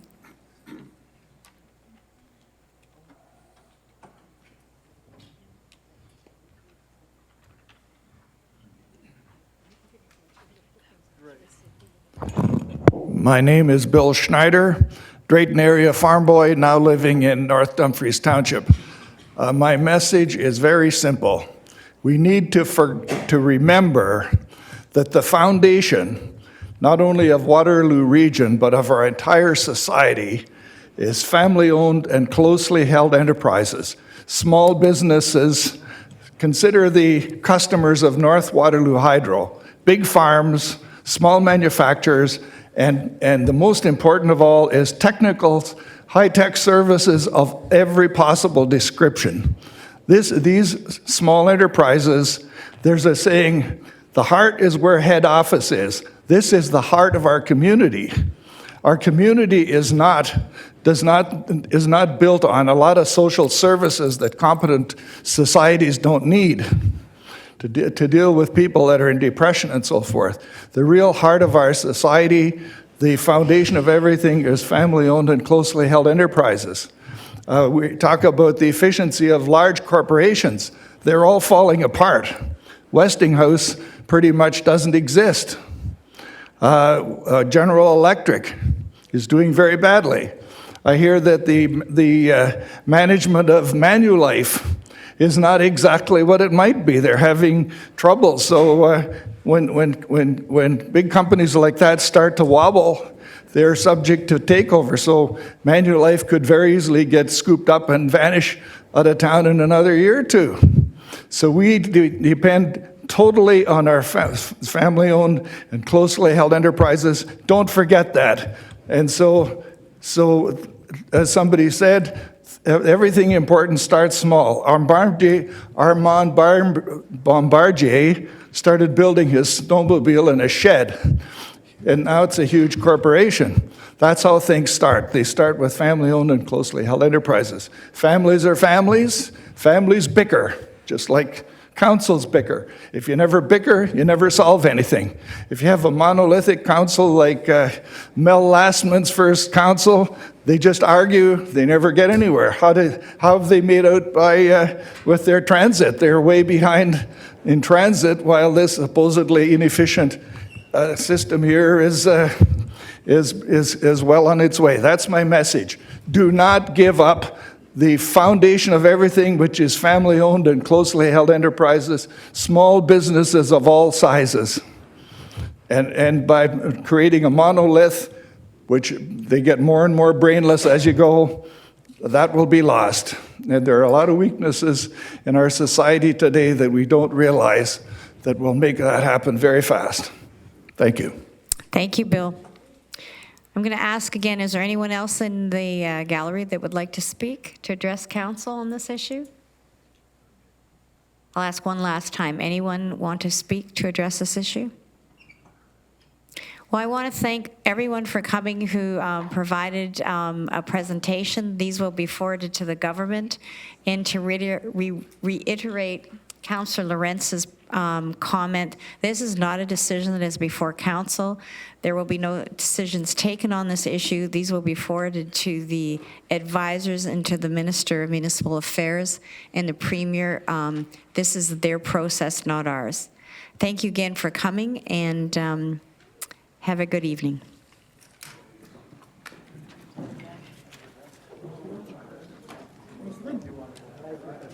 Oh, thank you very much.